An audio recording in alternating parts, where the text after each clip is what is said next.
You can now make online payments to Divisional Secretariat Mavathagama via GovPay. விவசாயிகள் இந்த நாட்டின் முதுகெலும்பாக இருப்பவர்கள். இந்த நாட்டுக்காக பாடுபட்டு இந்த நாட்டில் உள்ள மக்கள் பசி இல்லாமல் வாழ்வதற்கு தங்களை அர்ப்பணித்து தங்களது உயிரை அர்ப்பணித்து தியாகம் செய்கின்றவர்களாக விவசாயிகள் காணப்படுகின்றார்கள். அந்த வகையிலே விவசாயிகளை பாதுகாக்க வேண்டிய கடமையும் பொறுப்பும் இந்த நாட்டின் அரசுக்கு இருக்கின்றது. ஏனென்றால்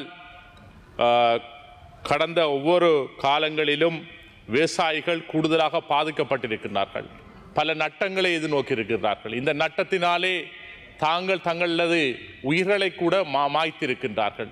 அந்த வகையிலே அவர்களுக்கு ஏற்படுகின்ற விவசாயத்தினாலே ஏற்படுகின்ற நட்டத்தை ஈடு செய்வதற்கான வழிவகைகளை இருக்கின்ற அரசு செய்ய வேண்டும்.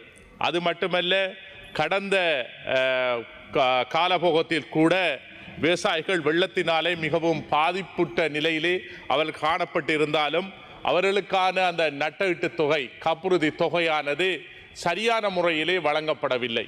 அவர்களுக்குரிய அந்த கொடுப்பனவானது முற்றுமுழுதுமாக வழங்கப்படவில்லை. தனியே அந்த ஏற்பட்ட இழப்புகள் மட்டுமல்லாமல் அவர்களுக்கு வேறு இழப்புகளும் அதனால் சம்பந்தப்பட்ட இழப்புகளும் அவர்களுக்கு ஏற்படுவதை நாங்கள் காணக்கூடியதாக இருக்கின்றது.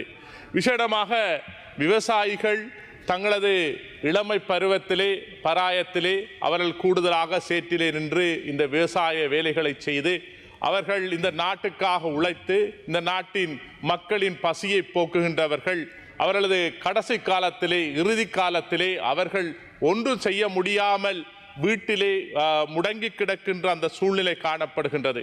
ஆகவே இவர்கள் அப்படி இந்த நாட்டுக்காக உழைத்தவர்கள், அவர்களுக்காக அவர்கள் அந்த முடங்கி கிடக்கின்ற நேரம் அவர்கள் வயதான காலத்திலே அவர்களுக்கான சிறந்த ஒரு காப்புறுதி திட்டத்தை, ஓய்வூதிய திட்டத்தை நீங்கள் அனைத்து விவசாயிகளுக்கும் இலவசமாக நடைமுறைப்படுத்த வேண்டிய கடமை பொறுப்பு இந்த அரசுக்கு இருக்கின்றது. ஏனென்றால் வேறு நாடுகளிலே, மேலத்தைய நாடுகளிலே கூடுதலாக விவசாயிகளை பாதுகாப்பதிலே தான் கூடுதலான கவனத்தை இந்த நாடுகள் செலுத்துகின்றன. அது மட்டுமல்ல, அவர்கள் விவசாய ரீதியாக கடன்களை பெறுகின்ற பொழுது அந்த கடன்களுக்கான வட்டி என்பது அதிகமாக காணப்படுகின்றது. இந்த நுண்கடன் மைக்ரோ கிரெடிட் நிறுவனங்கள், சில நிறுவனங்கள் நுண்கடன் திட்ட நிறுவனங்கள் கூடுதலாக விவசாயிகளுக்கு கூடுதலான அந்த சந்தர்ப்பத்தை பயன்படுத்தி கடன்களை வழங்கி மீட்டர் வட்டியை வழங்கி அவர்களுக்கு அந்த விவசாயத்தில் இழப்பீடு ஏற்படுகின்ற பொழுது அவர்கள் அதை தாங்கிக் கொள்ள முடியாமல் தங்களுக்கு இருக்கின்ற சொத்துக்களை, நிலங்களை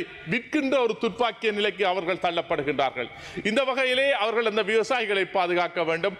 அவர்களுக்கு உரிய நெல்லின் விலையை சரியான நேரத்திலே வழங்க வேண்டும். அதேபோல் அவர்களுக்கு ஏற்படுகின்ற பாதிப்புக்கு, விவசாயத்தில் ஏற்படுகின்ற பயிர்களுக்கு ஏற்படுகின்ற பாதிப்பு ஏற்படுகின்ற பொழுது அவர்களுக்கு உரிய நேரத்திலே அந்த காப்புறுதியை, அந்த நட்டஈட்டு தொகையை வழங்க வேண்டும். ஏனென்றால் அவர்கள் வெறுமனே இந்த தங்களது தியாக மனப்பான்மையோடு செய்கின்றவர்களை இந்த நாடு அவர்களை கைதூக்கி அவர்களை போற்ற வேண்டியவர்களாயிருக்கின்றார்கள். சரியான நேரத்திலே நெல்லின் விலையை சரியான நேரத்திலே உரிய நேரத்திலே செய்கின்ற பொழுதுதான் அந்த விவசாயிகளை பாதுகாக்க வேண்டும். விசேடமாக அம்பாறை மாவட்டத்தில் இருக்கிற கூடுதலான விவசாயிகள் மிகவும் பாதிப்புக்குள்ளாயிருக்கின்றார்கள். அவர்களை இந்த அரசு, அவர்களை மட்டுமல்லாமல் இந்த நாட்டின் இருக்கின்ற ஒவ்வொரு விவசாயிகளையும் பாதுகாக்க வேண்டும் என்று கேட்டு விடைபெறுகிறேன்.